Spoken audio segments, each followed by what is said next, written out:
During my birthday party, my daughter handed me a brochure for a retirement home and announced, "We're tired of you. This is your new home." Imagine the shock. A celebration turned into betrayal, and a loving father became a burden. But the next day, when I packed my bags and said I would no longer pay the bills, she regretted it. Before we continue, please subscribe to the channel and write in the comments what time it is where you are now. The music stopped. Madison's hand slammed down on the speaker, and the sudden silence crashed through the living room like glass shattering. I froze, cake knife hovering above the frosting, my smile still plastered across my face. 20 guests turned toward her, conversations dying mid-sentence. "Dad, we need to talk," her voice cut clean through the warmth. "Now, in front of everyone, so there's no misunderstanding." The knife felt heavy. I lowered it slowly, confusion rippling through my chest.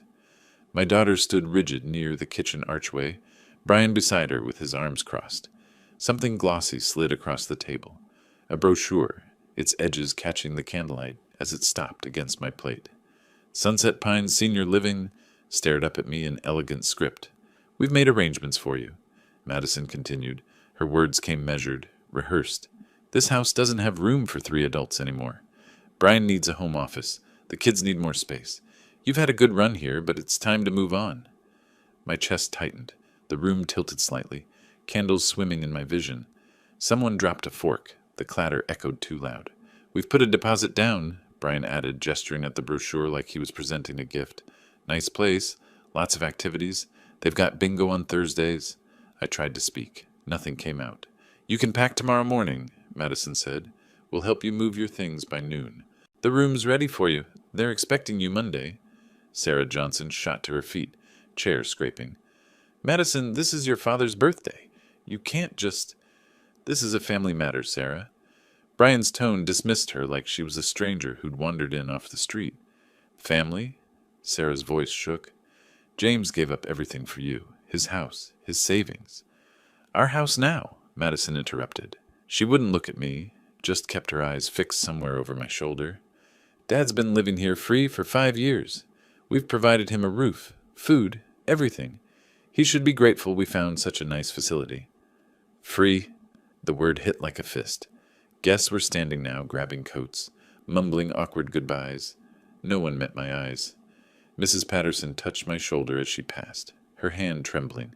The Johnsons slipped out without a word. Within minutes, the living room emptied like someone had pulled a fire alarm. I stared at the brochure. Smiling elderly faces beamed up at me from glossy pages. People in wheelchairs, people playing cards, people who'd run out of options. The address label already had my name printed on it. James Miller, room 7B. "Dad?" Madison's voice had shifted, impatient now. "Did you hear me?" The paper crinkled between my fingers. My birthday cake sat abandoned. 63 candles melted into crooked stubs, wax pooling on the frosting. Small wisps of smoke rose from the blackened wicks. "I heard you." "Good." She turned toward the kitchen, Brian following. Their footsteps faded into the next room, where I heard cabinet doors opening. Madison's voice drifted back, casual now. "We should repaint it before he leaves. That beige is depressing." Sarah lingered by the door, tissues clutched in her hand. "James, I'm so sorry. I don't know what to say." "It's all right." My voice came out flat, distant. "You should go. If you need anything—" "Thank you, Sarah." The door closed softly behind her. Her car started in the driveway, headlights sweeping across the window before disappearing down the street. I stood there holding the brochure, alone in my living room surrounded by abandoned plates and half-empty glasses. Behind me, Madison's laughter carried from the kitchen, bright and relieved, like she'd just finished an unpleasant chore. Talking about paint colors for my room, as if I were already gone. The words filtered through the archway where Madison and Brian huddled over the kitchen counter, pointing at color swatches. I hadn't moved. The brochure still bent between my fingers, corners digging into my palms. The front door opened again. Sarah's face appeared, tear-stained. "James, I can come back tomorrow. Help you pack, or—" "He doesn't need your help." Madison's voice snapped from the kitchen. "This is family business." Sarah looked at me, searching for something. I managed a small nod. She pressed her lips together, squeezed my hand once, then left. The door clicked shut with finality. Now I was truly alone with them. Why? I turned toward the kitchen, my legs unsteady. Why like this? Why tonight? Madison spun around, her expression hard. Because you wouldn't have listened otherwise. You'd have argued, made excuses. This way it's done. Done? I gripped the doorframe. You ambushed me at my birthday party. Oh, please. She slammed a cabinet shut. You've been living here free for 5 years, eating our food, using our electricity. You're 63, Dad. Most people your age have their own place. Brian appeared behind her with a beer, settling into a chair at the kitchen table like he owned it. He probably thought he did. Free? The word stuck in my throat. Mitty, I pay the mortgage. Our mortgage, she corrected, on our house. I pay $2,700 a month. My voice rose despite myself. Every month for 5 years. Because you wanted to help your daughter. Madison crossed her arms. That was your choice. Your duty as a father. My duty? I stared at her, searching for any trace of the little girl I'd raised. I sold my house, everything your mother and I built. Every penny went to you. And we let you live here in return. She said it like she believed it. Room and board, Dad. That's worth something. My hand found the counter, gripping it to stay upright. The kitchen spun slightly. I'd stood in this exact spot thousands of times, cooking breakfast for the kids, fixing broken cabinets, replacing the garbage disposal when it died. I bought that garbage disposal, I said, almost to myself, and the new water heater, and the fence repair after the storm. Minor maintenance. Brian took a long drink of beer. Besides, I need an office. Been waiting long enough. Your room's perfect. Good light, quiet. Already measured it. The casual cruelty of it hit harder than Madison's words. He'd been planning this, measuring my room while I slept in it. I moved deeper into the kitchen, needing water. My hands fumbled with a glass, shaking too much to hold it steady under the faucet. Water splashed over the rim. You don't understand. I set the glass down before I dropped it. When I sold my house, mine and your mother's house, I got $180,000. That was our down payment. For this house. In my name. In your name because my credit was bad, Madison shot back. From the divorce. From Mark's bankruptcy. You knew I couldn't qualify. I knew you needed help, my voice cracked. You were crying, Mitty. You said you'd lose the kids if you couldn't provide a stable home. You said... I said what I needed to say. Her face flushed. And you did what fathers are supposed to do. You helped. That doesn't give you the right to live here forever like some kind of tenant. Tenant? I couldn't breathe properly. I've paid over $160,000 in mortgage alone, plus electric, $300 a month, water, $200, internet, groceries, everything. Brian snorted. You ate the groceries too, old man. Can't claim that as a gift. I bought the groceries. My hand slammed on the counter, surprising us both. Every week, every single week. I drive to Costco, I fill the cart, I pay at checkout. When have either of you bought groceries? Silence stretched between us. Madison's jaw worked, but no words came. The electric bill, I continued, voice shaking. $18,000 over 5 years. Water, $12,000. Internet, $9,000. Groceries, at least $36,000. Home repairs, $8,000. School supplies, birthday gifts for Emma and Ethan, another $5,000. I'd kept track, every receipt, every payment, carefully recorded in my notebook. $250,000, $250,000. That was your choice, Madison finally said. Nobody forced you. You're right, my chest ached. Real physical pain. Nobody forced me.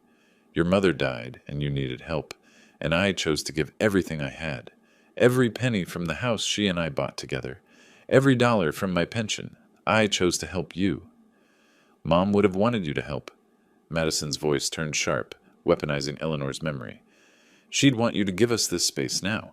Let us live our lives without you hovering. Something inside me cracked. Don't.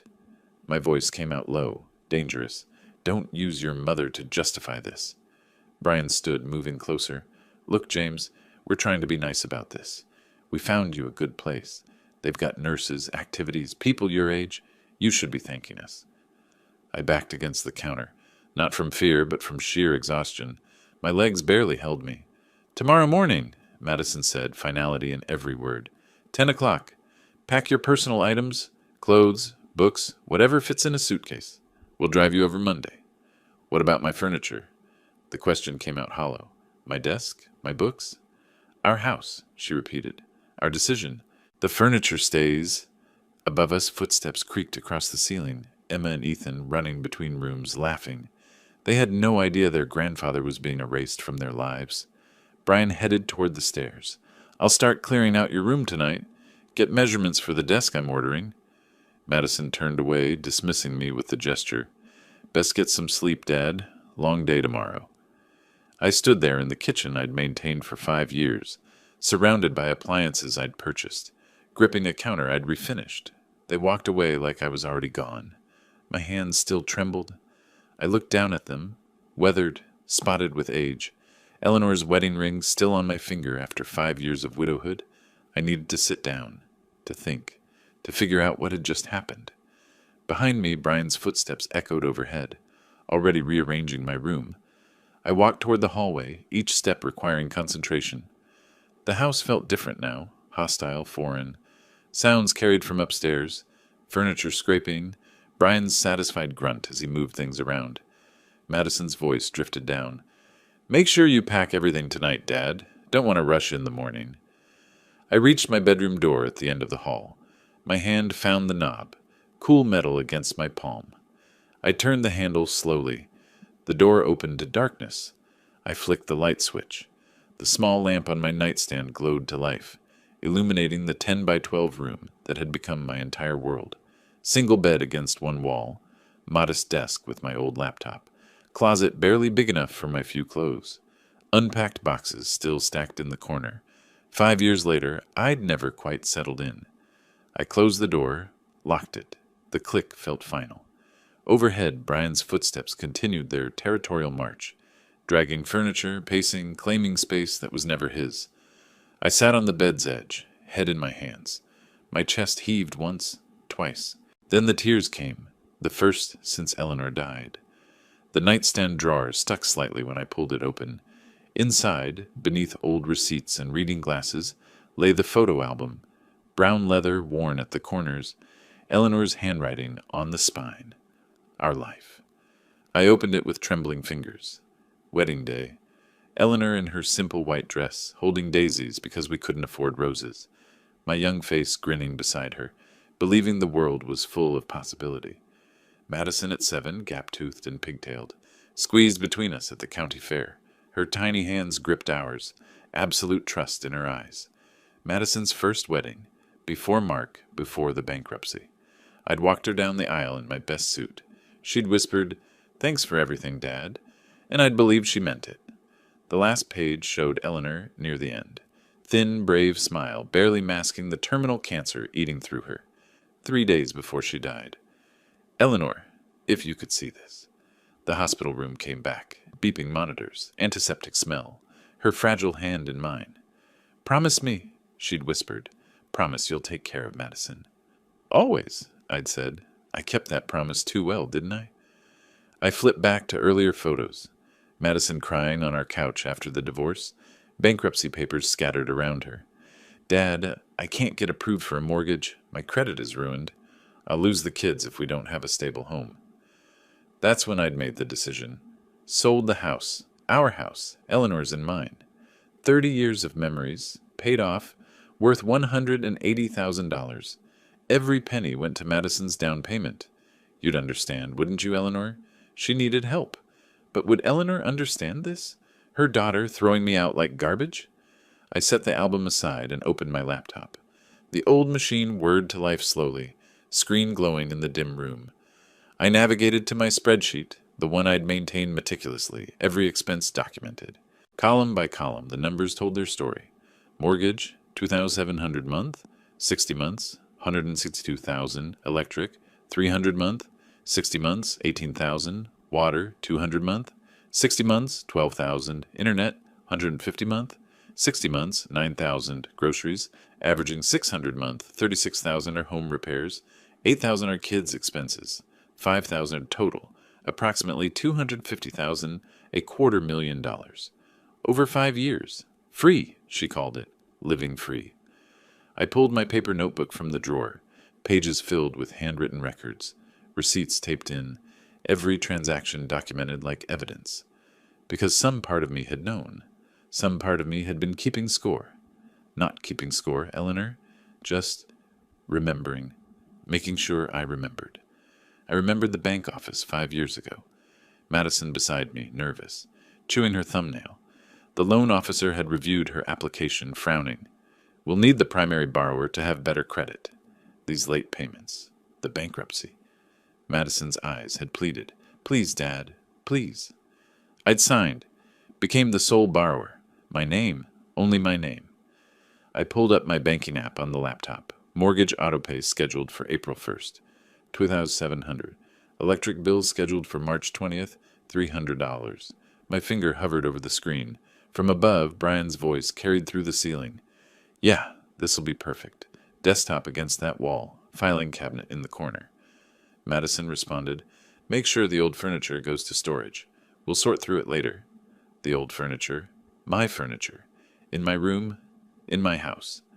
Wait. I opened a new browser tab, pulled up the county records I'd bookmarked years ago. Property deed, 2847 Maple Street, Spokane, Washington. Owner, James Robert Miller. Sole owner. Not joint tenancy. Not Madison's name anywhere, just mine. My heart pounded differently now, not from fear, from realization. The mortgage. My name. Only my name. The house deed. My name. Only my name. The down payment. $180,000 from my house sale. My money. 5 years of payments, every single one from my account. My money. They think they can throw me out of my own house. I pulled the suitcase from under the bed, Eleanor's old luggage, scuffed and familiar, opened it on the floor but didn't pack. Instead, I walked to my closet, looking at my modest belongings with new eyes. My small room versus their spacious master bedroom. My few clothes versus their bulging closets. My sacrifice versus their entitlement. My house versus their assumption. I returned to the desk, pulled open the locked drawer. Inside, carefully filed.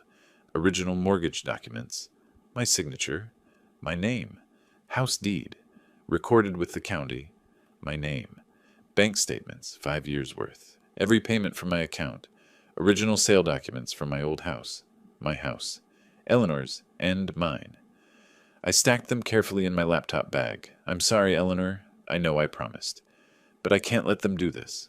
Brian's voice drifted down again. We should get a bigger desk. Really make this a professional space. Madison laughed. Whatever you want. It's ours now. No, it wasn't. I looked at Eleanor's photo one last time. Her brave smile, her kind eyes. She'd have understood. She'd have told me to stand up for myself. She'd spent our whole marriage telling me I was too soft, too giving. Time to stop being soft. I sat at the desk, fingers on keyboard, opened my email, started typing. Robert Clark, old friend from my banking days. Retired now, but he'd practiced real estate law for 30 years. Subject, urgent legal question. The words flowed easier than I expected. I had documents to gather, records to organize, a phone call to make in the morning, to an old friend who happened to be a lawyer. Tomorrow they expected me to pack, to leave quietly, to disappear into Sunset Pines room 7B, grateful for their generosity. Tomorrow I had very different plans. Sleep never came. Not really.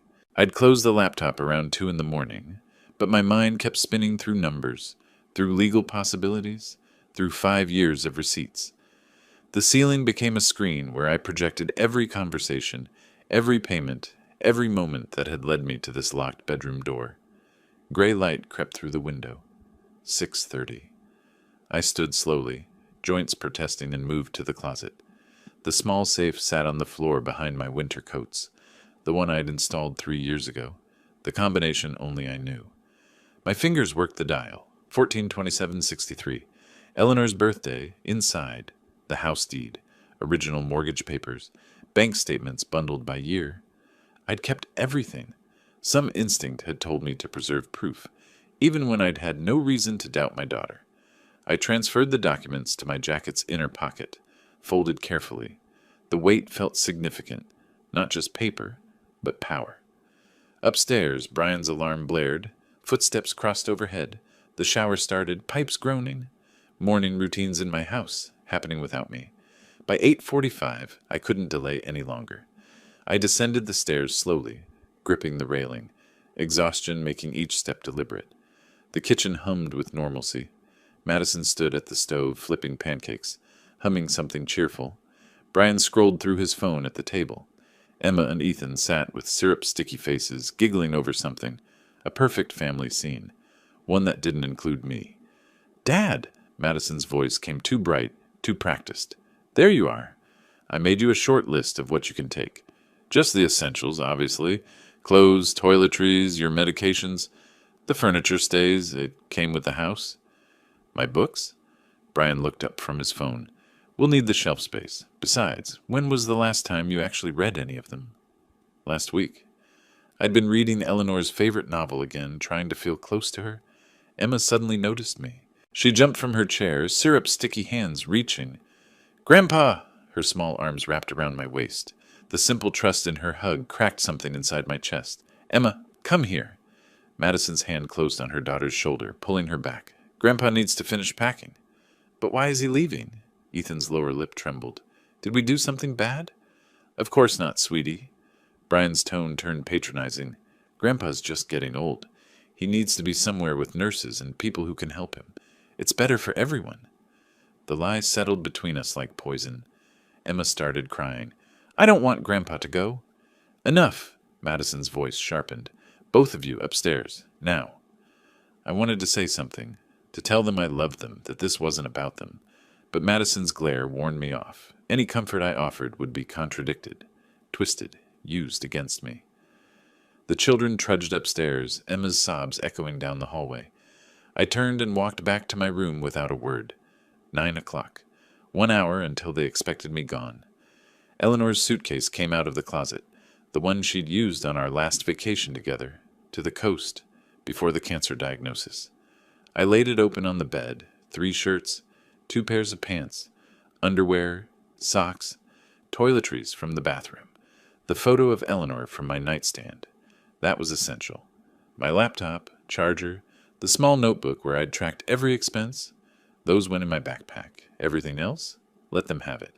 The books I'd collected over decades, the desk where I'd paid their bills, the bed I'd slept in while they plotted my removal. Material things. That's all they were. Overhead, furniture scraped across the floor. Brian was already moving into what he thought was his new office, already erasing me from the space. I pulled out my phone, opening the camera. Photo of the small room. Photo of the sparse closet.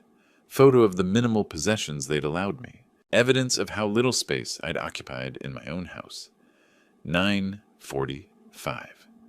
I zipped the suitcase closed, shouldered the backpack. My hand automatically went to my jacket pocket, feeling the documents safe inside. Everything that mattered was there. Proof of ownership, proof of payment, proof of betrayal. I walked to the door, opened it, moved down the hallway one last time. Madison waited by the front entrance, checking her watch. Brian lounged on the couch in the living room, looking supremely satisfied. "Finally!" Madison reached for the doorknob. "I'll drive you over." "Before I go," I said, setting the suitcase down, "there's something we need to discuss." Her hand dropped. "Dad, we've talked about this. Everything's arranged. The mortgage payment, the bills."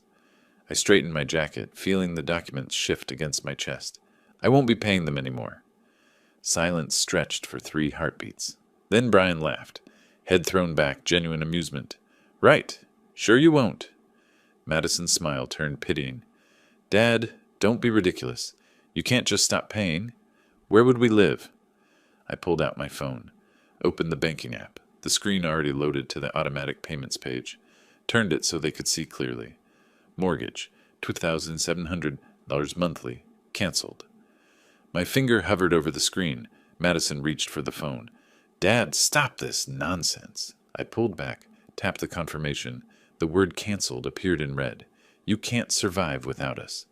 Brian stood, his casual confidence faltering. "You're 63. No job. Where exactly do you think you'll go?" "Good luck with the April payment." I picked up my suitcase, gripped the handle firmly. "Time for me to leave." I opened the door myself. March morning air rushed in, cold and sharp. Freedom smelled like spring. "Dad!" Madison's voice rose behind me. "Wait! You can't just—" I stepped onto the porch. The door closed behind me with a soft click. Brian's laughter erupted before the door had fully closed, loud, derisive, echoing into the street where I stood on the porch. "He thinks he's serious!" Brian's voice carried through the walls. Madison's response came calmer, almost amused. "He'll be back by dinner time begging. Where's he going to go? He has no one." I walked down the driveway, measured steps, not hurrying, dignity intact despite their mockery. Behind me, the door flew open. "Dad!" Madison stood on the porch in her slippers, no coat. "You can't just leave. This is insane." I didn't turn around, reached the sidewalk, pulled out my phone, opened the taxi app. Estimated arrival, 6 minutes. "Dad, listen to me." "I'm listening." I stopped, faced her, but kept my distance. "You told me to leave. You gave me a list of what I could take. You've made arrangements for my new life. So here I am, Madison, leaving." "But the mortgage," her voice climbed higher. "You can't just stop paying." "Actually, I can." My thumb moved across the phone screen. 3 more taps. Electric bill, canceled. Water bill, canceled. Internet, canceled. Each word landed like a stone in still water. Mrs. Chen's curtain moved in the house next door. Mr. Patterson stepped onto his porch across the street, coffee mug in hand, watching. "You're being childish." Madison's face flushed. "This is our home." "Your home," I corrected gently. "You've made that very clear." A silver Toyota Camry turned onto our street. Rajesh, according to the name on the app. Madison ran down the driveway, still in slippers, bathrobe flapping open over her pajamas. "Stop! You're making a scene!" The taxi pulled to the curb. I opened the back door, loaded my suitcase. "Dad, please!" She reached for my arm. I moved away, not roughly, just deliberately. Got in the back seat, closed the door. "Where to, sir?" The driver, Rajesh according to his ID card hanging from the rearview mirror, glanced at me with kind, tired eyes. "Riverside Inn, please." Madison pressed against the window, breath fogging the glass. Brian appeared in the doorway behind her, finally realizing this wasn't a bluff. The taxi pulled away. I watched through the back window as Madison stood frozen in the middle of the street, Brian joining her, both of them staring after the car. Neighbors on their porches, witnesses to the scene. 5 years ago, I'd driven up that same street with everything I owned, ready to help my daughter start fresh. Now I was leaving with 1 suitcase and a backpack, but this time I was leaving on my terms. "Family troubles?" Rajesh asked softly after several blocks of silence. "You could say that. Sometimes distance is necessary." He navigated through downtown Spokane, morning traffic light. "For perspective, for healing, for remembering who you are." "Thank you." My phone buzzed. "Madison." I silenced it. Another buzz. Text message. I didn't read it. 15 minutes later, we pulled into the Riverside Inn parking lot. A modest mid-range hotel, clean, functional, anonymous. Exactly what I needed. The lobby smelled of coffee and industrial carpet cleaner. The clerk barely looked up as I booked 7 nights, paying with my debit card. $89 per night. Cheap compared to what I'd been spending on their lives. Rajesh helped me with my suitcase at the entrance. "Thank you." I handed him $20 for a $12 ride. He studied my face for a moment. "Good luck, sir. Whatever comes next." The elevator rose slowly to the 2nd floor. Room 237. Queen bed, small desk, window overlooking the parking lot. Everything I needed, nothing I didn't. I locked the door, set my suitcase on the bed, my backpack on the chair. Then I removed my jacket and carefully extracted the documents from the inner pocket. Mortgage deed, house title, 5 years of bank statements. I spread them across the bed like playing cards, each one representing a truth Madison and Brian didn't want to acknowledge. My phone showed 14 missed calls, 8 from Madison, 6 from Brian, 3 new voicemails I didn't listen to. I sat at the desk, opened my laptop. The hotel Wi-Fi was slow but functional. Banking website, login, the automatic payments page loaded. Line by line, I moved through the list. Mortgage, $2,700 next, due April 1st. Already canceled electric, $300 next, due March 20th. Cancel now. Water, sewer, $200 next, due March 25th. Cancel now. Internet, $150 next due March 18th. Cancel now. Natural gas, $180 next due March 2nd. Cancel now. Click. Confirm. Screenshot. Click. Confirm. Screenshot. Each cancellation saved to a folder on my desktop. House documentation. Evidence. Deep breath. This was real. Irreversible. My phone rang again. I glanced at the screen. Madison. Time to make one more call. I scrolled through my contacts to the bank's customer service number. 5-minute hold. Cheerful music played while I stared at the documents spread across my bed. This is Jennifer with customer service. How can I help you today? I need to verify account information. I kept my voice steady, professional. Account number ending in 4721. Security questions. Social security number. Address. Mother's maiden name. What information did you need, Mr. Miller? The mortgage account. Can you confirm the account holder? Keys clicked on her end. James Robert Miller. Sole borrower, sole owner. Is there something specific you needed? Are there any co-borrowers on this account? No, sir, just you. And the property deed. That's also solely in my name? According to our records, yes. Property at 2847 Maple Street, Spokane. Sole owner, James Robert Miller. The words I'd needed to hear made official by a disinterested third party. Thank you. That's all I needed to know. I hung up. The documents lay across the bed. Official. Binding. Proof. My phone rang again. Madison. I looked at the documents, then at the phone. This time I didn't silence it. I let it ring. The afternoon disappeared into fitful sleep and ignored phone calls. By 6 o'clock, I'd slept 4 hours, the first real rest in 2 days. My body ached from tension, but my mind felt clearer. I showered, changed into clean clothes, and went downstairs to the hotel restaurant. Simple dinner, soup, sandwich, coffee, fuel for what came next. Back in my room at 8, I organized the documents into neat stacks on the desk. Property deed here, mortgage papers there, bank statements arranged chronologically, 5 years of payments proving my claim. My phone sat beside my laptop. Robert Clark's number saved from a decade ago, back when we'd worked together at the credit union. He'd been starting his law practice then. I'd helped him navigate some financial complications, gave him advice that probably saved his fledgling firm. He owed me nothing, but I hoped he'd remember. I dialed. 3 rings. James? Robert's voice held cautious surprise. It's been years. Is everything all right? I need legal help. Can you talk? Of course. What's going on? I told him everything. The birthday party, the nursing home brochure, Madison's entitlement, Brian's casual cruelty, the house I'd purchased, the mortgage I'd paid, the $250,000 I'd spent over 5 years, my departure this morning. Silence stretched when I finished. James, He paused. I'm so sorry. That's awful. Can you help me? Let me understand the situation. The house deed is in your name only? Solely mine.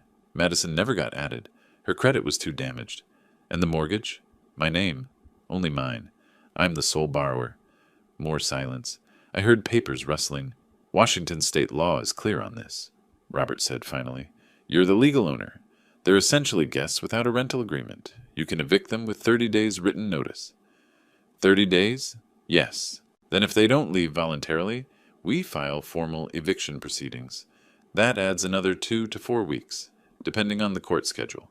6 to 8 weeks total, realistically. 6 to 8 weeks.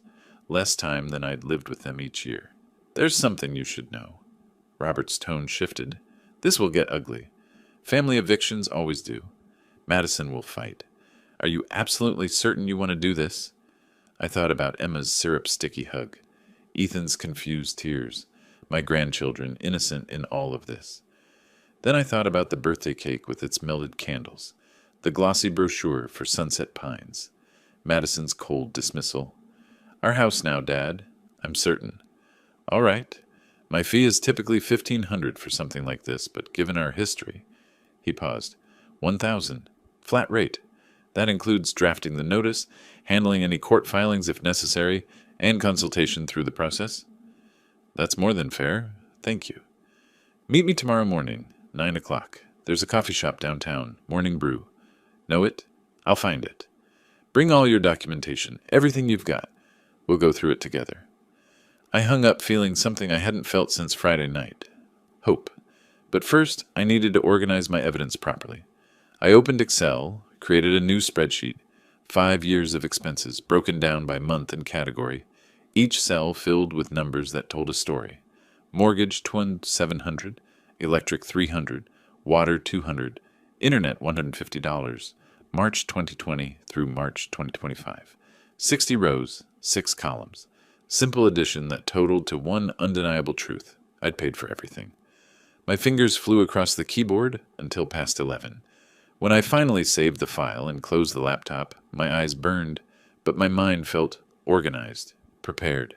I set my alarm for 7:30 and slept dreamlessly until morning. The taxi arrived at 8:45 Monday morning. I dressed carefully, button-down shirt, slacks, jacket. Professional. Serious. Morning Brew occupied a converted brick building in Spokane's downtown business district.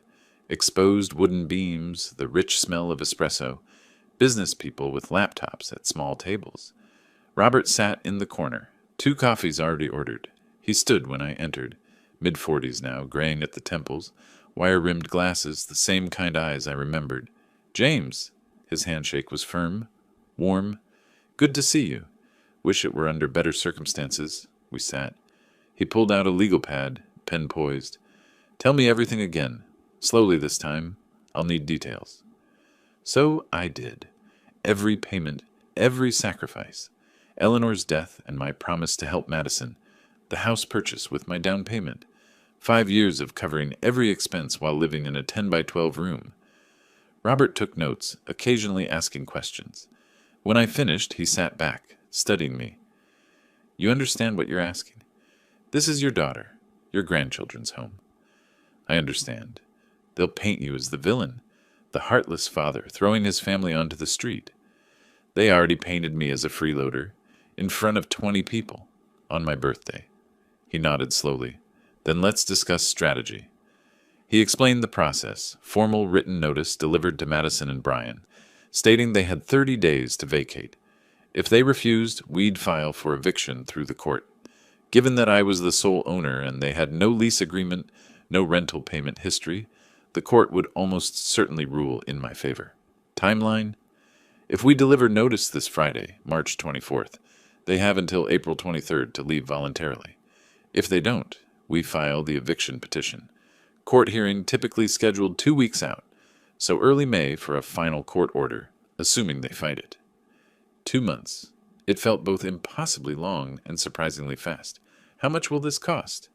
$1,000 total.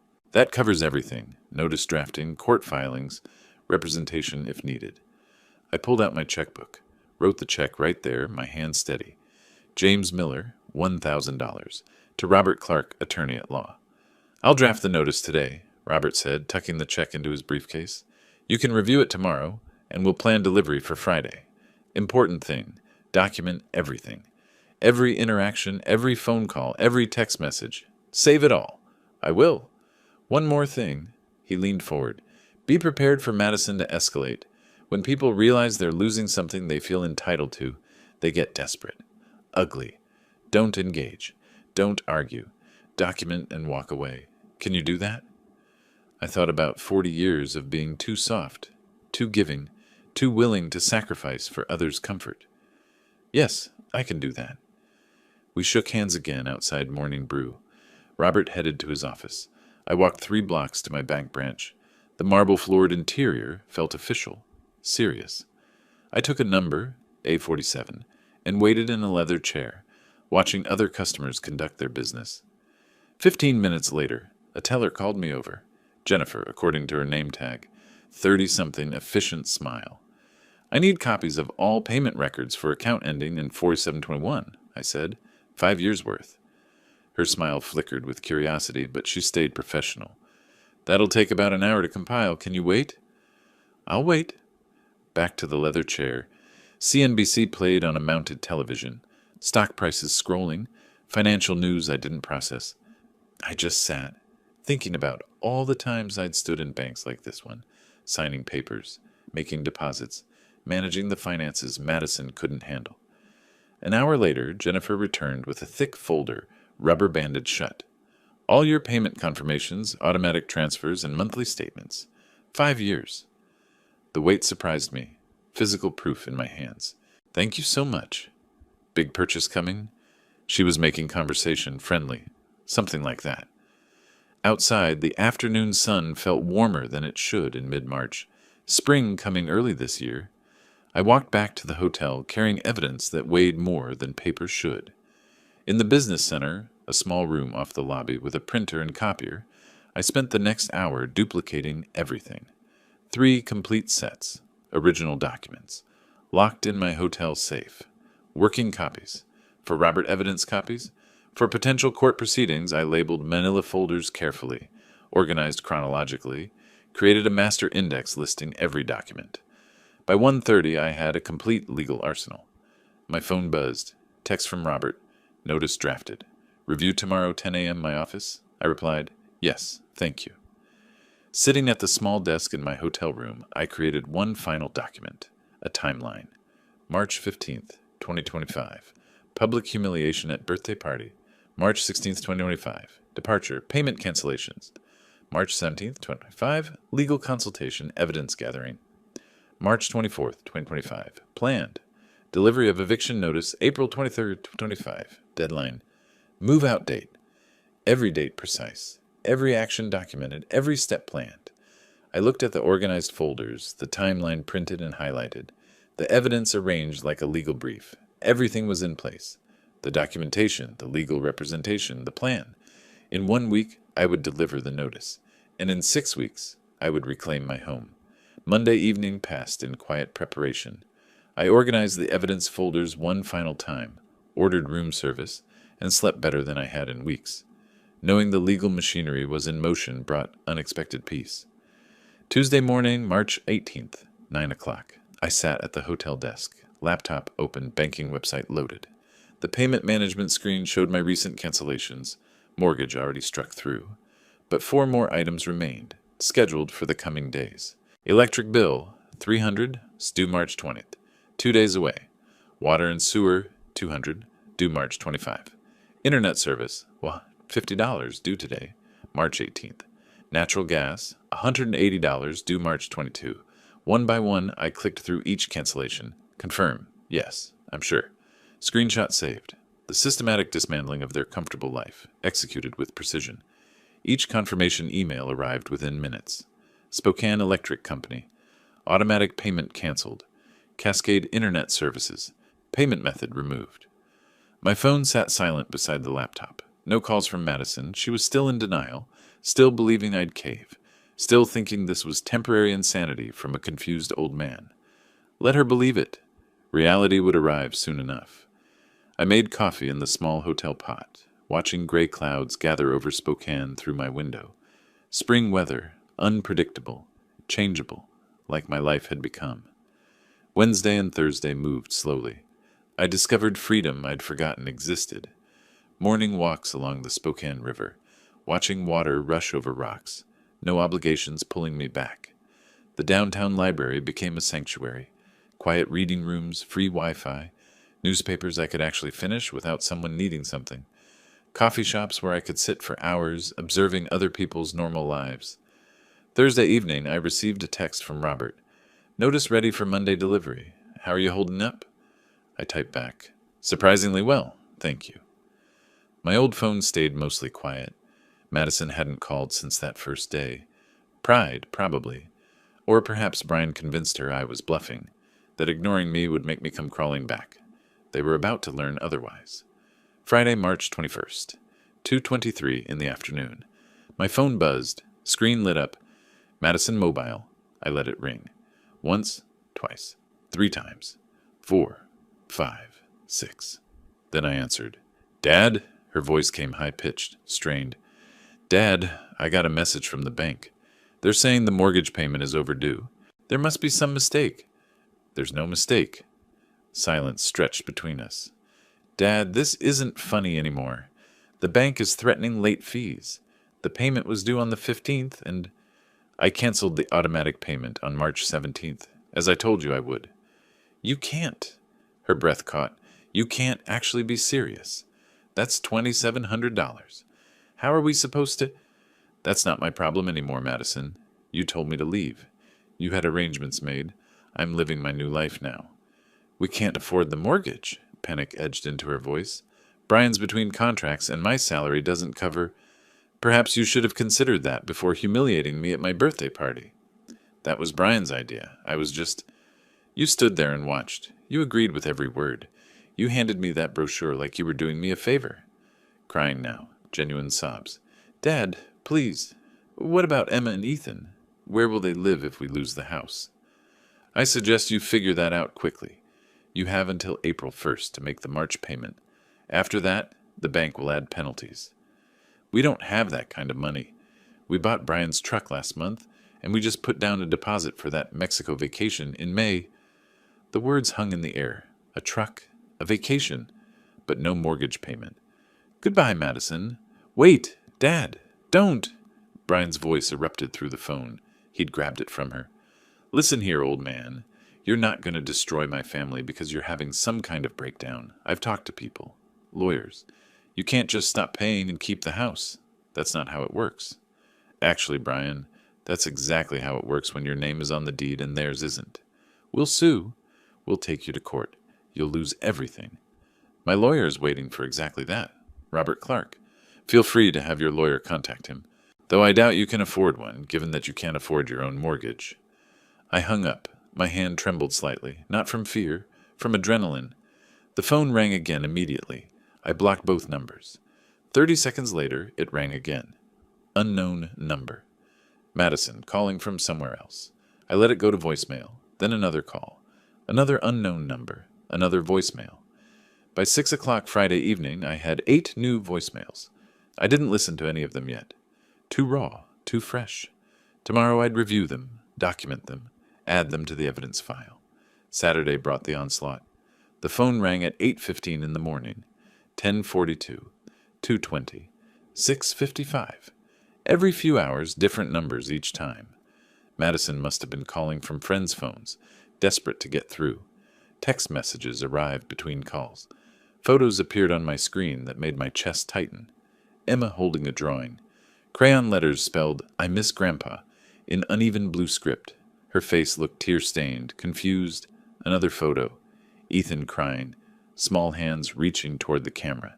Madison's text. "Look what you're doing to them." I walked to the bathroom, splashed cold water on my face, looked at myself in the mirror. Aged eyes, lines deepened by stress, but also something new. Resolve. This was the hardest part. The children didn't understand. They couldn't understand adult consequences, adult choices, adult cruelty. But if I gave in now, what would I teach them? That manipulation works. That treating people terribly has no consequences as long as you cry afterward. Better they learn now that even love has limits. I saved the photos anyway. Evidence of Madison's manipulation tactics. Then I blocked those numbers too. Saturday evening at 7, I called Robert. "They're escalating," I told him. 50 calls over 2 days, threatening messages, photos of the grandchildren.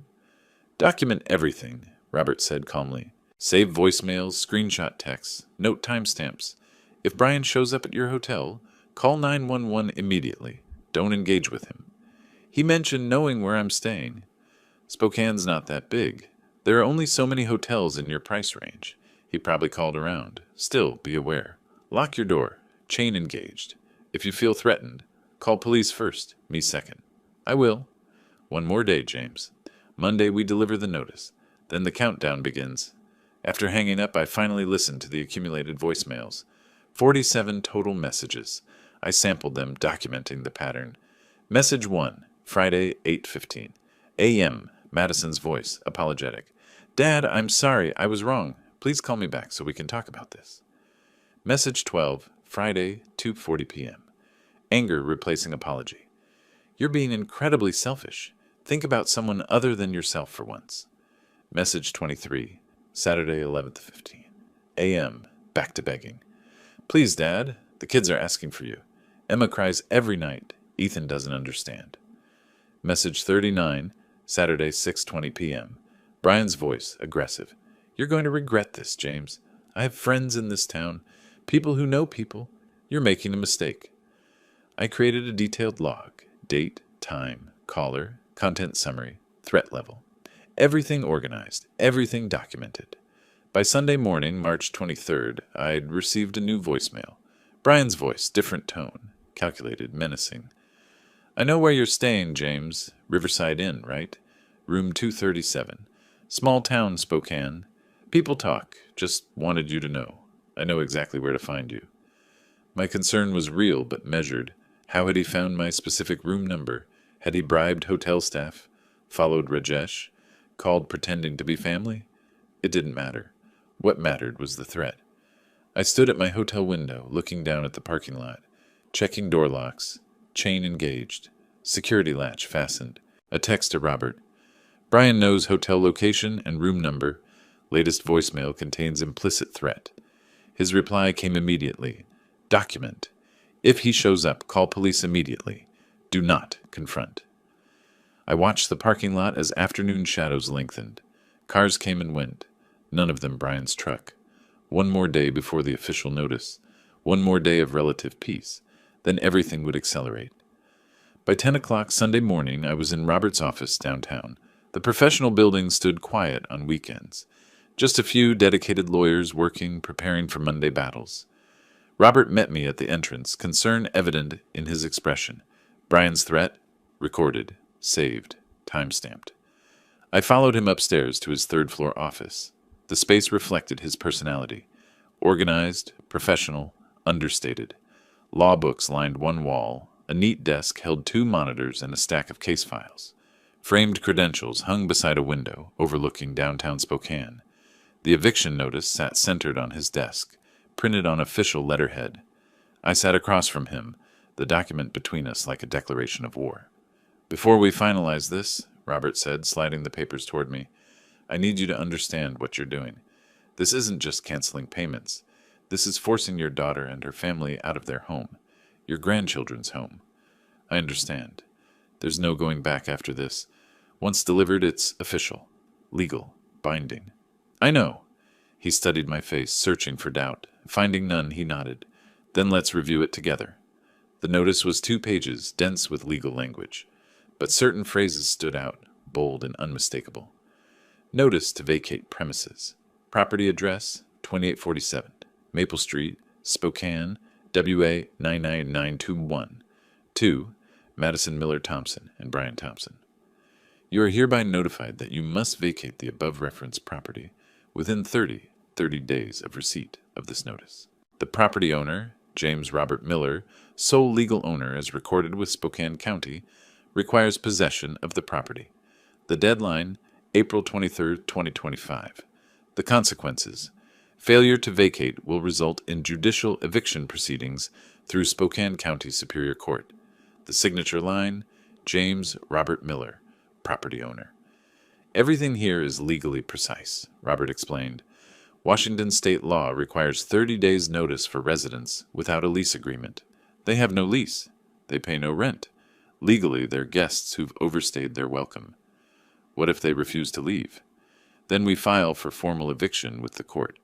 Takes another 2 to 4 weeks, depending on the schedule.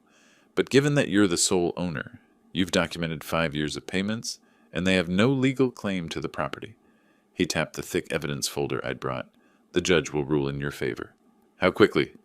With this level of documentation, 1 hearing, maybe 90 minutes. Then the sheriff enforces the eviction order. A knock interrupted us. Lindsay Baker, the notary, entered, a professional woman in her 50s, carrying her official stamp and record book. The notarization process was brief but ceremonial. ID verification, signature witness, the heavy thunk of the official seal on paper. It was done. Legal, irreversible. "Personal delivery or certified mail?" Robert asked. "Personal. I want to see her face when she reads it." "That's brave. Or foolish." He sealed the notice in an official envelope. "She'll react badly. Brian might get physical. Are you sure?" I thought about the birthday party, the brochure, the casual dismissal of 30 years of sacrifice. "I'm sure." Monday morning, March 24th, 7 o'clock.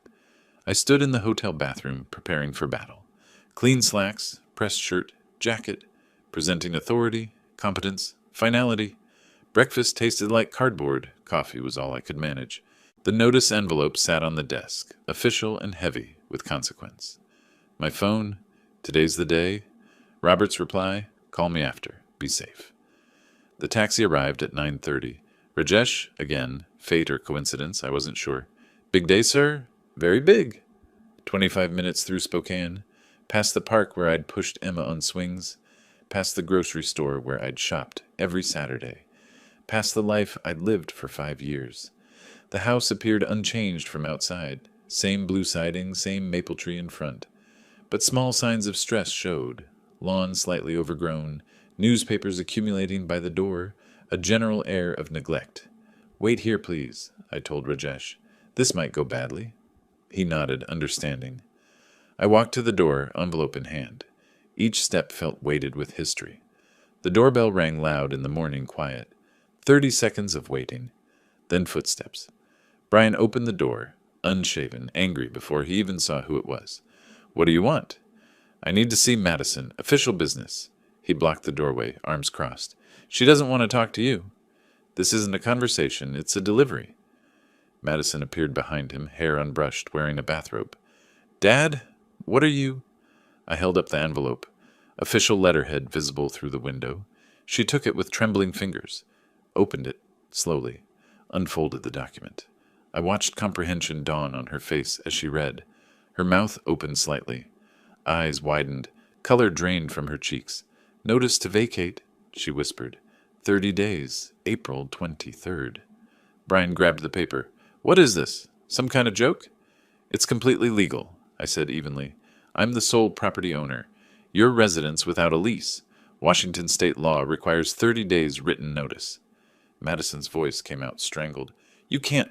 This isn't legal. You can't just throw us out. I can, and I am. You have 30 days to find other housing. April 23rd? She looked up from the paper, tears starting. That's barely a month. 30 days is the legal requirement. I suggest you start looking for apartments today. Brian stepped forward, aggressive. We'll fight this. We'll take you to court. You'll lose. My lawyer's waiting for that. I produced Robert's business card, held it out. Robert Clark, Clark and Associates. Have your attorney contact him. You'll find I have documentation of every mortgage payment, every utility bill, every expense for the past 5 years. All in my name. All from my account. The card hung in the air between us. Neither took it. I set it on the doorframe. Madison collapsed against the wall, sliding down slightly. Where will we go? What about Emma and Ethan?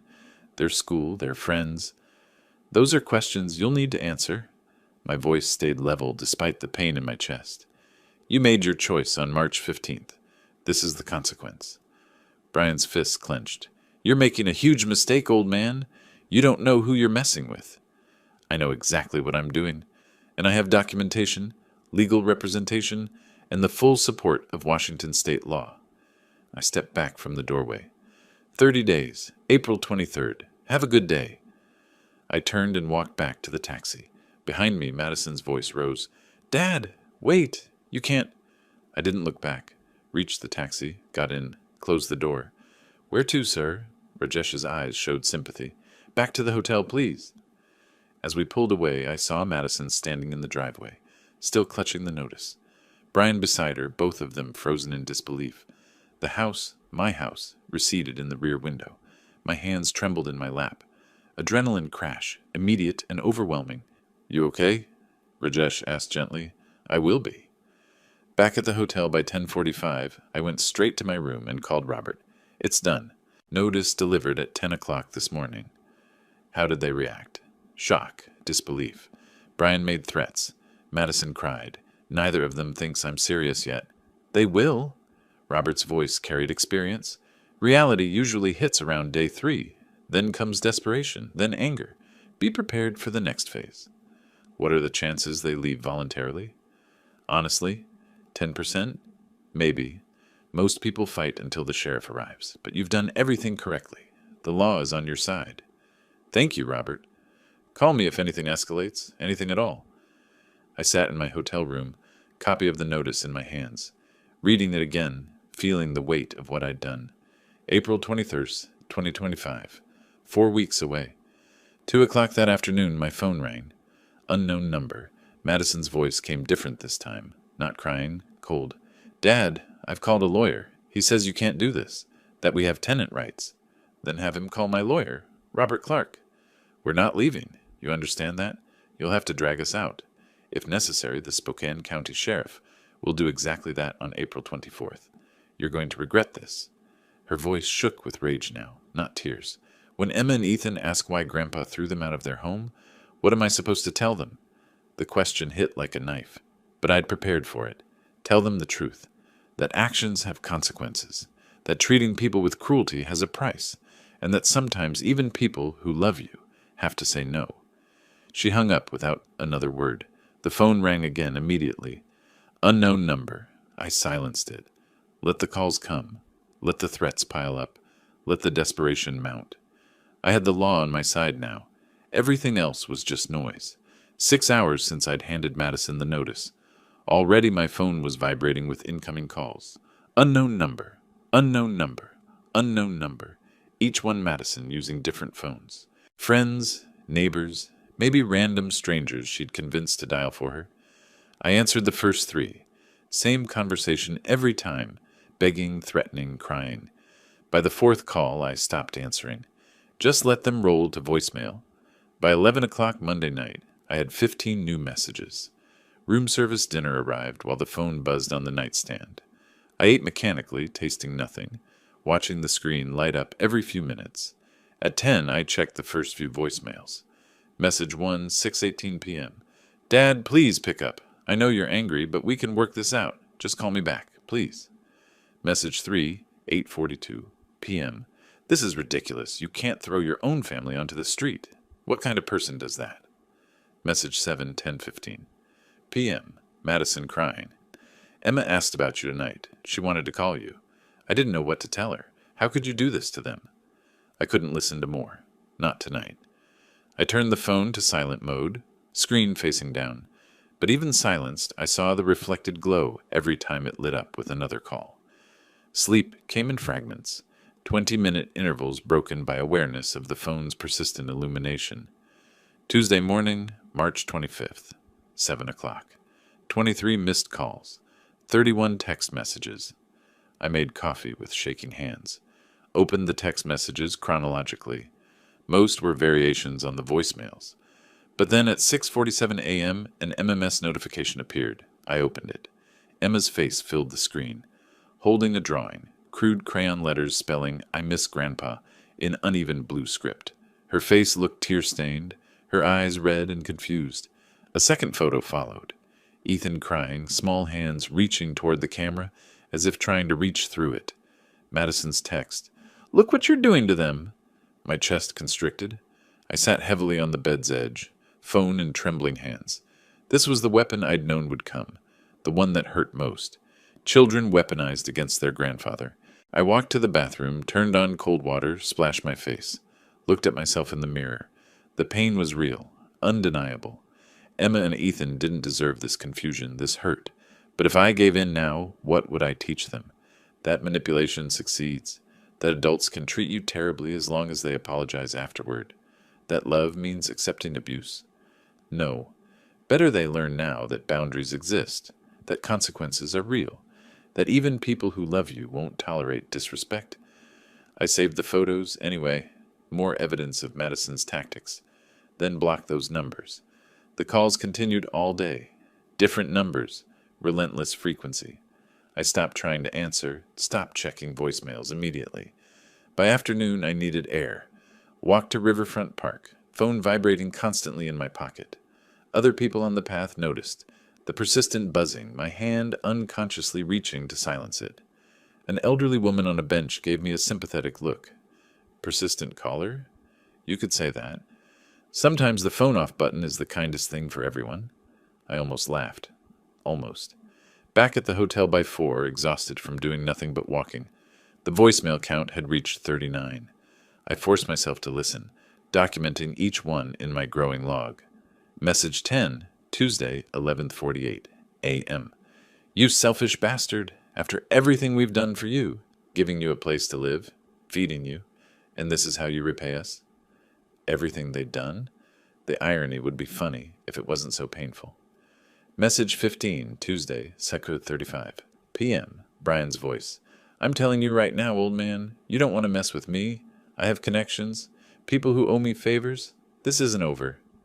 Vague threats. Technically not illegal, but definitely intimidating. Message 23, Tuesday, 6:10 p.m. Madison again, voice cracking. Mom would be so disappointed in you. She'd want you to help us, to support your family.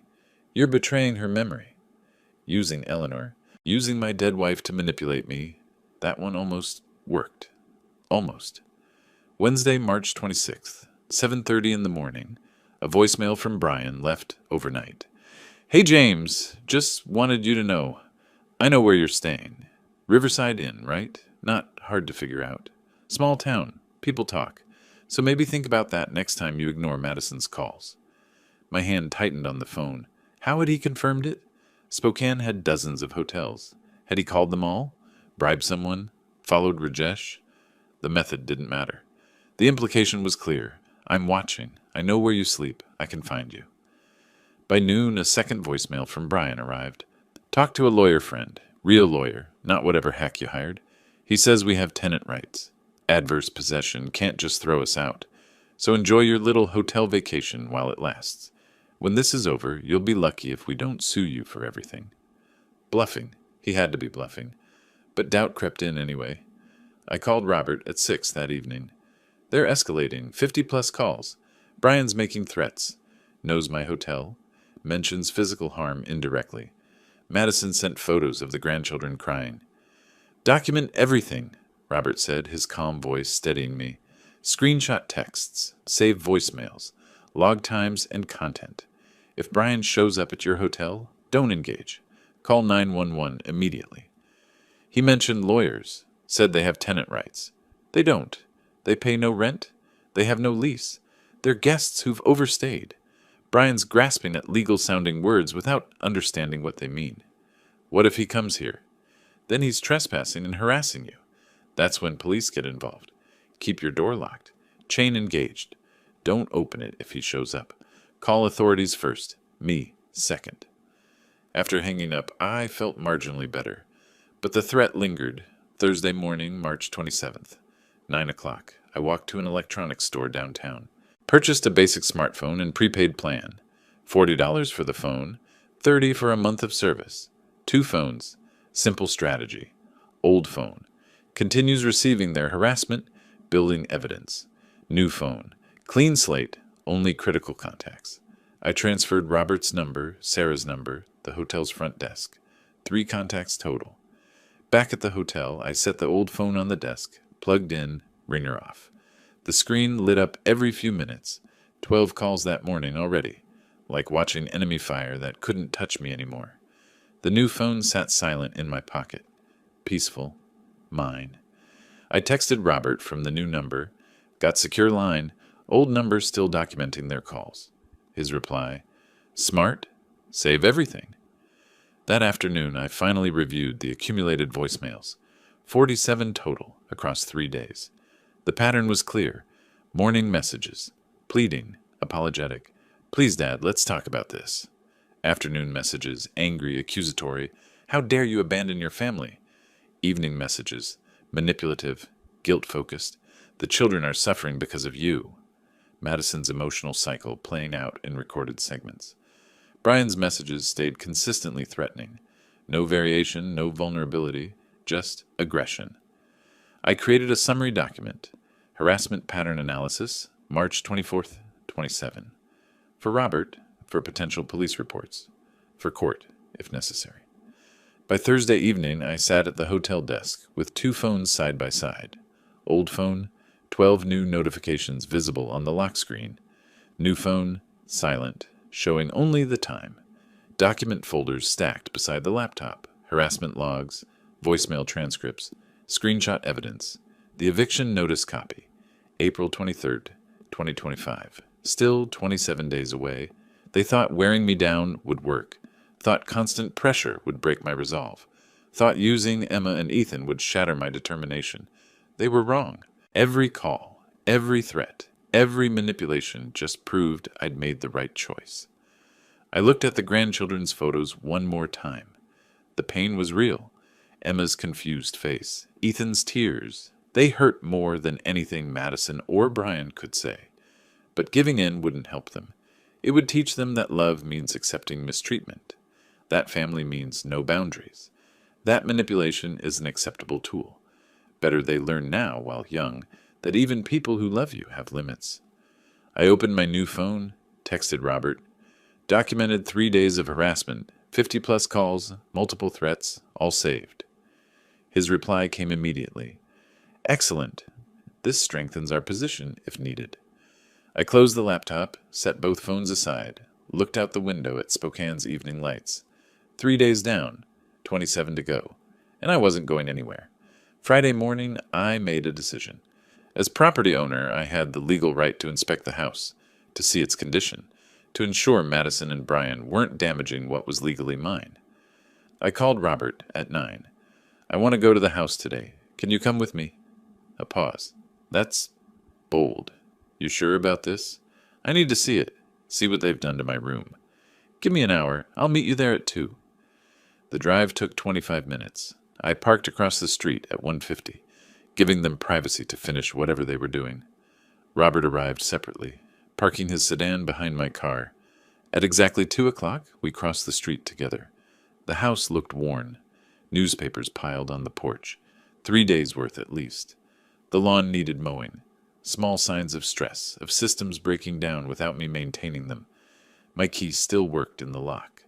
They hadn't changed it. Couldn't afford to, probably. The door swung open. Stale air hit me first. Unwashed dishes. Stress sweat. Desperation. Then visual chaos. Living room cluttered with laundry piles. Dirty plates scattered across the coffee table. Garbage bags stacked by the door.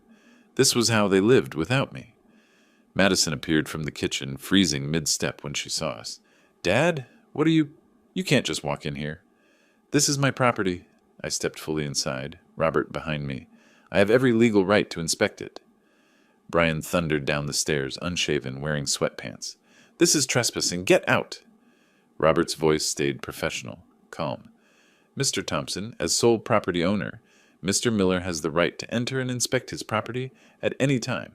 If you interfere, that becomes obstruction. I walked through the living room, seeing damage they'd caused. Scratches on the hardwood floor, something heavy dragged without pads. Water stains on the ceiling corner, leak they'd ignored.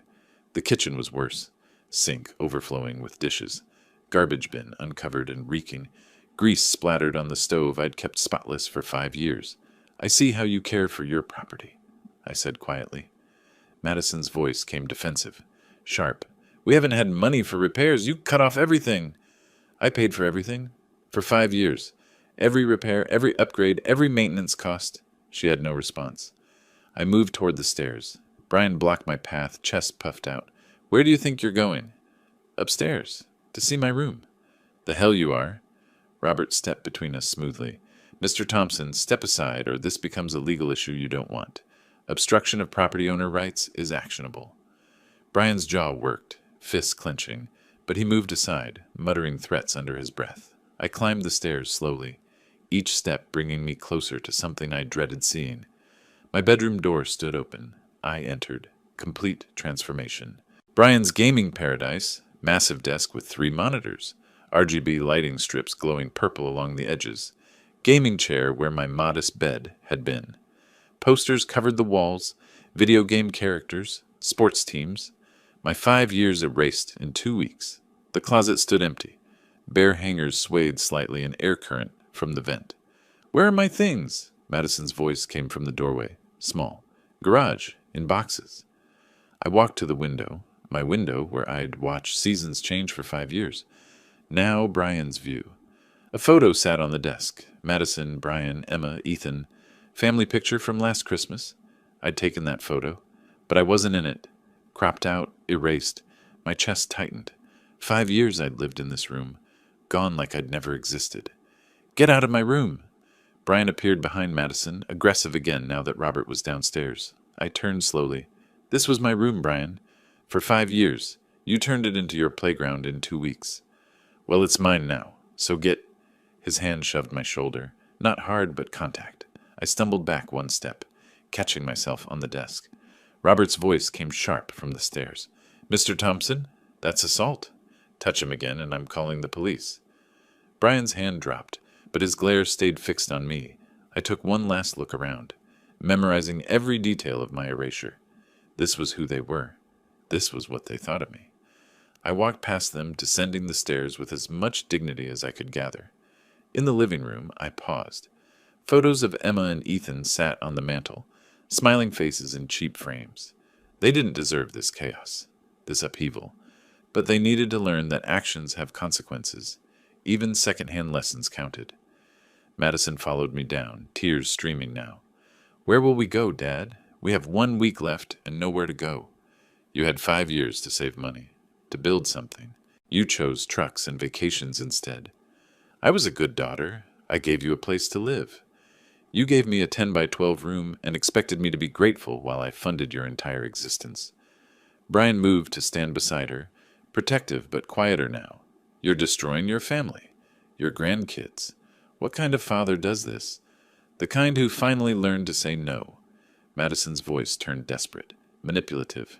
When people hear about this, throwing your family out, your reputation will be destroyed. I almost laughed. Tell anyone you want. I don't care. I'll tell them the truth, that you publicly humiliated me, tried to send me to a nursing home, and treated me like a burden after I gave you everything. Let them judge. Robert touched my arm gently.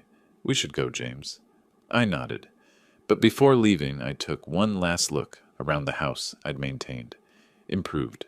Loved. Each room held memories now overlaid with current mess. Playing with Emma in that corner, teaching Ethan to tie his shoes by that chair, cooking family dinners in that kitchen. All of it gone now, replaced with dysfunction and decay. My hand found the doorknob. Behind me, Madison's voice came broken. I hate you. I paused, didn't turn around. I know. I opened the door, stepped out, closed it behind me with finality. Robert walked beside me to his car. That was hard. You okay? No. I opened the passenger door, but it was necessary. He drove me back to my hotel. I watched the house disappear in the side mirror. 3.5 weeks, 26 days until April 23rd. Then it would truly be mine again, if I could last that long. The next 2.5 weeks crawled by in tense silence. I settled into a rhythm at the Riverside Inn. Morning walks, afternoon reading, evening calls with Robert. Madison didn't contact me. No more harassment, no more manipulation, just quiet. But I knew what that silence meant. She was searching.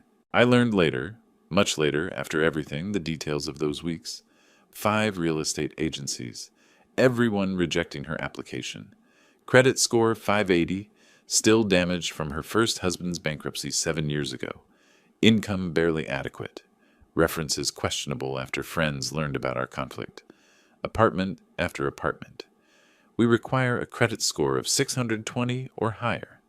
Your income needs to be 3 times the rent. I'm sorry, but we've decided to go with another applicant. Each door closing, each option vanishing. By April 15th, 1 week until the deadline, she'd exhausted every possibility. That Tuesday afternoon, my phone rang. Madison's number. I stared at the screen for 6 rings before answering. Hello? Dad. Her voice sounded different, deflated, defeated. Can we talk, please? I'm listening. A long pause. Background noise. Emma and Ethan arguing about something. Brian's voice telling them to be quiet. What if we paid you rent? To stay in the house? We could work out a payment plan, something reasonable. The mortgage is $2,700, plus utilities, that's $3,000 a month. We can't afford $3,000. Almost a whisper. I know. So this isn't really about money, is it? This is about respect, about dignity, about you treating me like a human being worthy of basic decency. I'm sorry. She was crying now. I'm so sorry, Dad. I was wrong. Brian was wrong. We were terrible to you, and I see that now. I do. Madison, you're 36 years old enough to own your choices. You chose cruelty at my birthday party.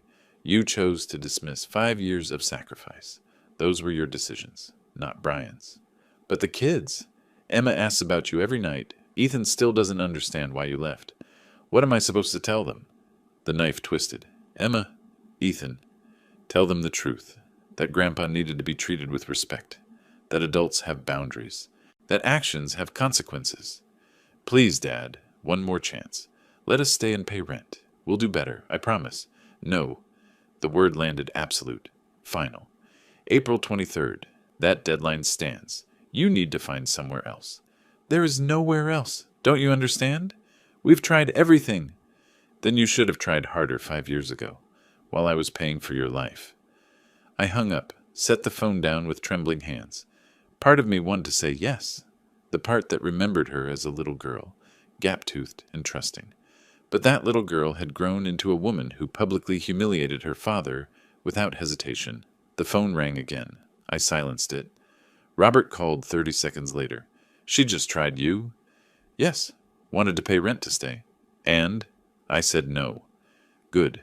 Boundaries matter, James, especially with family, especially when they've been violated this badly. After hanging up, I sat on the hotel bed, staring at nothing. 8 days left. I learned later, again after everything settled, what happened next. April 20th, Sunday evening. Madison and Brian in their bedroom, Emma and Ethan asleep down the hall. I found an apartment, Brian said. $1,800 a month. 2-bedroom. Not great, but available. Madison looked at the listing on his phone. We can't afford $1,800. After bills, we have $1,200 left. I know. They sat in silence, mathematics of impossibility spreading between them. Dad was right, Madison finally said. About the truck, about the vacation. We should have been saving. Don't. Brian's voice came sharp. Don't defend him. He's throwing us out. Because we threw him out first. Because I handed him that brochure at his birthday party in front of everyone like he was garbage. She was crying again. This is my fault, not yours. Mine. I didn't know this conversation happened until she told me months later. But apparently that was the moment, when she finally accepted responsibility. Finally understood. Too late, of course, but at least she understood. April 21st, Monday, Robert called with an update. Rental truck's been reserved, confirmed for Wednesday pickup. They're preparing to move. Voluntarily? Seems that way. No indication they're planning to fight. Relief mixed with something heavier. This was really happening. I spent Monday and Tuesday preparing, calling utilities to restore service starting April 24th, scheduling mortgage payment resumption for May 1st, making lists of furniture I'd need to buy. Practical preparations while my insides churned with anticipation and dread. Tuesday evening, Sarah Johnson called, first time since March 16th. James, it's Sarah. I heard they're moving out Wednesday. Yes. Are you okay? I don't know yet. Ask me Thursday. I'll be here. Coffee and company whenever you're ready. Thank you, Sarah. That means more than you know. You did the right thing. I hope you know that. I hope so, too. Tuesday night, April 22nd, eve of eviction. I lay in the hotel bed, eyes open, watching shadows from passing cars slide across the ceiling. Tomorrow I would reclaim my home. Tomorrow the 5-year chapter would close. Tomorrow I would face whatever came next. But tonight I could only wait. My phone sat on the nightstand. Madison's contact information still saved, even after everything. Temptation pulled at me. Call her, check if she's okay, offer help. No. I'd drawn the line. Crossed it back now would teach nothing, fix nothing, change nothing. The calendar on my desk showed April 23rd, circled, underlined. 2 p.m. Final walkthrough. Written beneath. I set my alarm for 7 a.m. Closed my eyes. Didn't sleep. Tomorrow, everything would change. I woke to my alarm at 7, though I'd barely slept. Hotel room light filtered gray through curtains. My packed bags sat by the door, 1 suitcase, 1 backpack, everything I'd lived with for 6 weeks compressed into 2 containers. Shower. Hot water trying to wash away exhaustion. Dressing in clean clothes. Not celebration, just dignity. Breakfast in the hotel lobby where other guests chatted about normal things while my life pivoted. 9 o'clock. Checkout. Hope you enjoyed your stay, Mr. Miller, the desk clerk said, processing my final bill. It served its purpose. I handed back the room key. Thank you. My car held my belongings easily. 6 weeks reduced to 3 bags. Too early to go to the house. I drove to the library, sat in a quiet corner with a book I couldn't focus on, watching the clock crawl toward afternoon. 10, 11, noon, 1. At 1:30 I gave up pretending to read and drove toward my house. 1:50 p.m. I parked across the street, engine off, watching. A rental truck sat in the driveway, white, boxy, generic. Brian loaded boxes with mechanical efficiency. Madison carried smaller items, movement slow and defeated. Then I saw them, Emma and Ethan in the truck's cab, faces pressed against the window, watching their world dismantle. My heart clenched. Emma, my sweet Emma. Robert pulled up behind me. We waited together until 2:10, giving them extra minutes to finish. Finally, I stepped out of my car, Robert beside me. We walked across the street. Brian saw us first, his body stiffening, but no aggression this time, just weariness. Madison set down the box she was carrying, saw me, started walking toward us.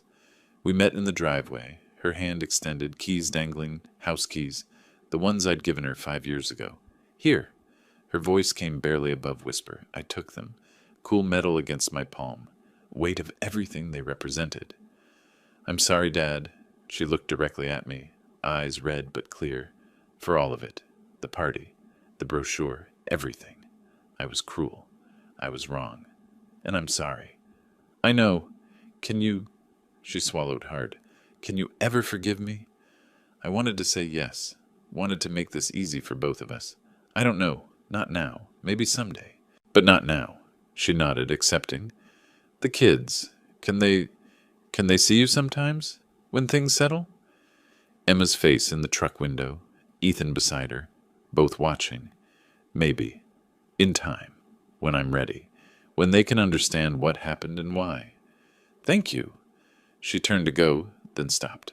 The mortgage. The bills? How long can you... That's not your concern anymore, Madison. Understanding crossed her face. Final severing. She was truly on her own now. Brian called from the truck. Maddie, we need to go. She looked at me one last time. Goodbye, Dad. Goodbye. I watched her climb into the truck. The engine started. Loud diesel rumble filling the quiet street. The truck pulled away slowly. Emma's small hand pressed against the window, waving. My throat closed. I didn't wave back. Couldn't. The truck turned the corner. Disappeared. Gone. Robert touched my shoulder. You want company for the walkthrough? No. I need to do this alone. Call if you need anything. He squeezed once. You did the right thing, James. Remember that. He left, his car pulling away, leaving me standing alone in my driveway. I walked to the front door, put the key in the lock, turned it. The door opened. My house. Empty. Echoing. Mine. The smell hit first. Cleaner than during my last visit. They'd scrubbed before leaving at least. Living room bare where their furniture had been. My old chair remained, pushed against the wall. They hadn't wanted it. Kitchen cleaner, too. Counters wiped down. Some scratches visible, but overall maintained better than I'd expected. I climbed the stairs, each step familiar. My former bedroom door stood open. Empty now. Brian's gaming setup gone. Just bare walls, beige carpet, closet with those swaying hangers. I walked to the center of the room and sat on the floor. No furniture yet. Just me and empty space. 5 years ago, I'd moved into this room to help my daughter. Today, I reclaimed it from her. Full circle. Complete. Looking out the window, my view restored. Spring trees budding outside. Life continuing regardless of human drama. And then the tears came. Not joy, grief, for the relationship lost. For the daughter I'd raised who'd become someone I barely recognized. For the grandchildren I'd have to rebuild connection with slowly, carefully, if ever, for the cost of justice. I let myself cry, alone, safe, finally able to release what I'd held together for 6 weeks. The next 3 days blurred together in activity. Thursday, utilities restored. Lights, water, internet flowing again. Deep cleaning every room. Garage full of my boxes. The belongings they'd stored when converting my room. Unpacking slowly, deliberately. Friday, furniture shopping. Modest pieces within my pension budget. Bed, couch, kitchen table. Delivery scheduled for Saturday morning. Saturday, the delivery men were cheerful, professional. helped me position everything just right. The house began feeling like home again. Sarah visited that evening, bringing casserole and company. "Tell me everything," she said, settling onto my new couch. So I did. The whole story from birthday party to eviction day. "You were braver than I could have been," she said finally. "There were moments I almost quit, almost called her and said, 'Forget it, come back.' But you didn't." "No, because giving in would have taught Emma and Ethan that manipulation works, that disrespect has no consequences. Better they learn the hard lesson now." "You reclaimed more than a house," Sarah said quietly. "You reclaimed your dignity?" She left around 9. "Dinner next week? My place? I'd like that." Monday morning, April 28th, 7 o'clock. I stood on my front porch, coffee mug warming my hands, watching sunrise paint the sky orange and gold, neighborhood waking around me, cars backing out of driveways, people heading to work, normal life, my life now. The house behind me stood quiet, empty still, sparsely furnished, but mine. Completely, legally, finally mine. "Eleanor," I thought, "wherever you are." I did it. I kept my promise to take care of Madison, just not the way either of us expected. Sometimes taking care of someone means letting them face consequences. The coffee tasted better than it had in months. Simple pleasure, earned through 6 weeks of battle. Madison was out there somewhere, in an apartment she could barely afford, figuring out how to rebuild without me supporting her, learning independence at 36. Late, but not too late. Emma and Ethan would be confused, hurt, asking questions. Someday when they were older, maybe they'd understand. Maybe we could rebuild what was broken? Maybe not. But I'd reclaimed something more important than relationships. I'd reclaimed respect, my own respect for myself, the understanding that I deserved to be treated with dignity, that 5 years of sacrifice didn't obligate me to accept cruelty. This house was mine again, but more importantly, I was mine again, and that made everything worth it. If you liked this story, please like this video, subscribe to the channel, and share your impressions of this story in the comments. To listen to the next story, click on the box on the left. Thank you for watching.